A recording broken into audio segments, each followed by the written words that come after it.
حمیت نام تھا جس کا، گئی عربوں کے گھر سے۔ امریکی صدر ٹرمپ نے سعودی عربیہ کا دورہ کیا اور عربوں کی روایت کے برخلاف وہاں پر بھی عورتوں کے ساتھ ہاتھ ملائے۔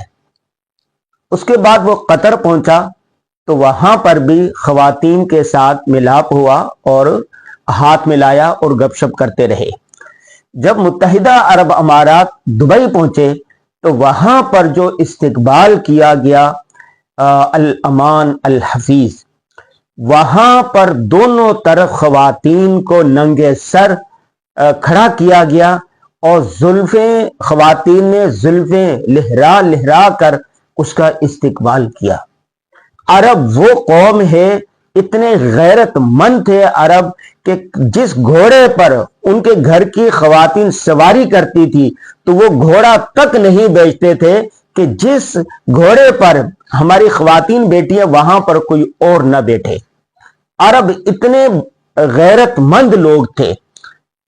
ابھی میں تاریخ پڑھ رہا تھا عربوں کی، اور پڑھتے پڑھتے میرے سامنے مغل بادشاہ کا ایک واقعہ آیا۔ غلام قادر روہیلہ ایک ظالم شخص تھا، اس نے مغل بادشاہ کو مارا، قتل کیا، ان کی حکومت چھینی، اور اس کے بعد تیمور کو جب گرفتار کیا، اس کو مارنے کے بعد، گرفتار کرنے کے بعد، اس کے حرم کی جو خواتین تھی، جو ملکائیں تھی، اس کی بیٹیاں تھی، ان کو کہا کہ تم برہنہ رقص کرو، یہاں پر ناچو۔ تو وہ جو شریف زادیاں تھی، جو ملکائیں تھی، جو حرم کی خواتین تھی، تو وہ ناچنے لگ گئی۔ یہ دیکھ کر غلام قادر روہیلہ کو تھوڑی سی شرم آئی کہ کیسی شریف زادیاں، گھر کی ایسے خواتین جنہوں نے کبھی باہر تک نہیں گئی تھی اور کسی نے اس کو گھر اندر کے حصے تک کو نہیں دیکھا تھا، وہ آج اس طرح ناچ رہی ہیں۔ تو ان میں تھوڑی سی شرم آئی تو اس نے اپنی تلوار، اپنا خنجر نکال کر الگ رکھ دیا تاکہ ان میں غیرت دیکھے ہے یہ نہیں ہے۔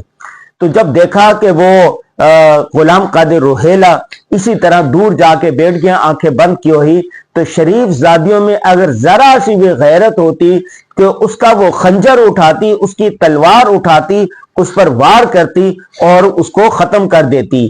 لیکن اس پر پھر علامہ اقبال نے یہ غلام قادر روہیلہ کے واقعے پر علامہ اقبال نے ایک پوری نظم کہی ہے، اور اس کا آخری شعر یہ ہوتا ہے: مگر یہ راز آخر کھل گیا سارے زمانے پر، حمیت نام ہے جس کا، گئی تیمور کے گھر سے۔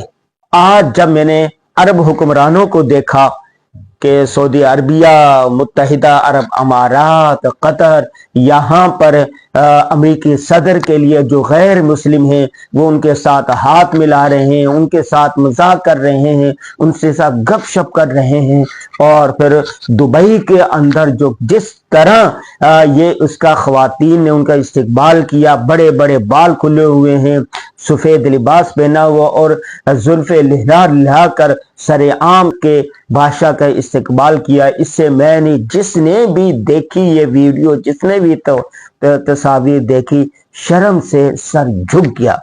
بہت سارے لوگ سوشل میڈیا پر یہ ویڈیو لگا رہے ہیں، اور مجھے تو اتنی غیرت آئی کہ اس گناہ کی چیز کو آگے شیئر بھی نہیں کرنا چاہیے۔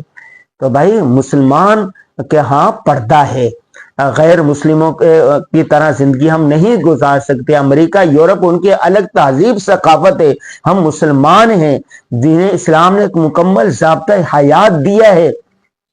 ہماری وہ روایات نہیں ہیں، ہماری وہ اقدار نہیں ہیں، ہماری وہ بے شرمی والی عادات نہیں ہیں۔ پردے کا حکم دیا گیا ہے، اور محرم کے ساتھ غیر محرم کے جو حقوق ہے وہ سارے بیان کیے گئے ہیں۔ تو یہاں پر تو چلیں، بات کرنا ایک ضرورت کے تحت وہ سمجھ میں آتا ہے، لیکن اس طرح ان کا استقبال کرنا، اپنے ملک کی خواتین کو اس طرح ایک محل کے اندر لے کے آنا، اس طرح استقبال کرنا، جس آدمی نے بھی دیکھا ہے وہ پانی پانی ہو گیا، شرم سے اس کا سر جھک گیا ہے۔